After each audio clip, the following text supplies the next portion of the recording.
Happy Thursday. I'm back. Thanks for the time off. It was great. Had a good time with the family.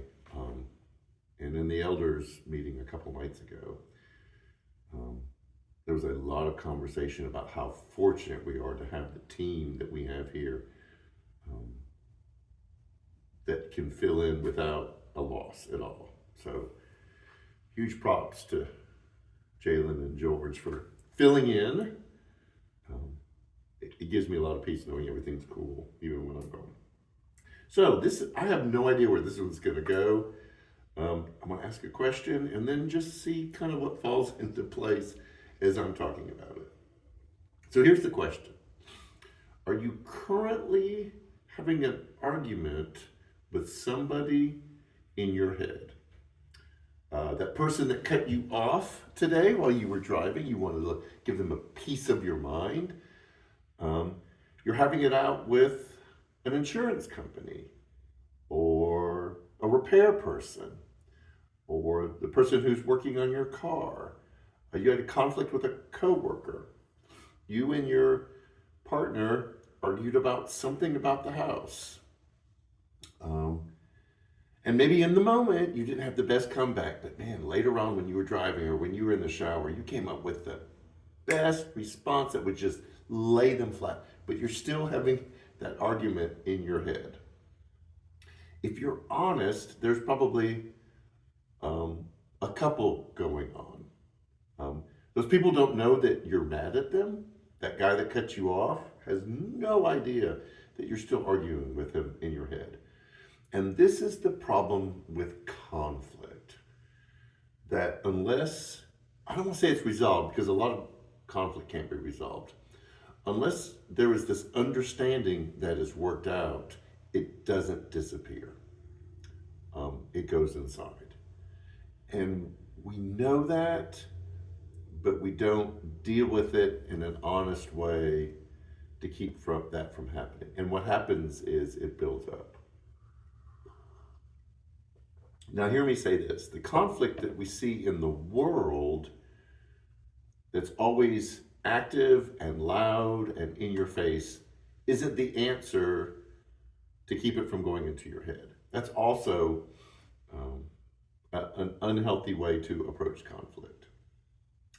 I tend to enjoy, conflict may not be the right word, heated discussions. In fact, when we were on vacation with our family last week, we had conversations about, is the business model ruining college football?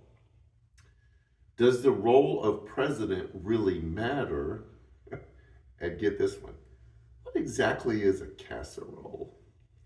And we had big, lengthy conversations about those things.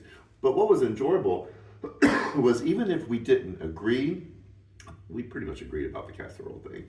Um, Once that conversation ended, there were no hard feelings. There were no, well, you're wrong. I can't believe you think that. That's stupid. There was a lot of differing opinions in the moment, but it wasn't about to convince the other person that they were wrong. And I think this is where we mess up in conflict. This is why relationships struggle, and this is why you see what's happening in the world just seeming to get worse and worse. Because we can't sit down and have a conversation about something that we don't agree on and then come to a place where we still don't agree, but we preserve the relationship. It's about winning, it's about dominating, it's about gotcha. I get so tired of online videos like, here's so and so owning someone else. No, they're not. And that's not the goal of conversation. So, bringing all that into one place, this Sunday we have a standalone message about conflict, how to fight right. And it's not about solving the issue, it's not about either about coming to an agreement. It's about preserving the relationship in the midst of differences. And that's the way the world works, and we've got to learn to do that better. And the challenge for us as followers of Jesus and as the Church of the Living God is we have to set the example, and we're not doing a very good job. nobody fights like churches do. And so I'm hoping that there'll be something that you can take from this upcoming Sunday that will help you in your relationships, your close relationships, your casual relationships. And as we try to navigate this world where conflict seems to just be this thing that's everywhere, a lot of scripture, a lot of neat truths to help us be the people that we are called to be. So, that argument you're having in your head, why don't you finish it?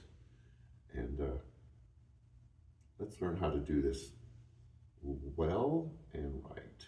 So, have a great rest of the week, and we'll see you Sunday.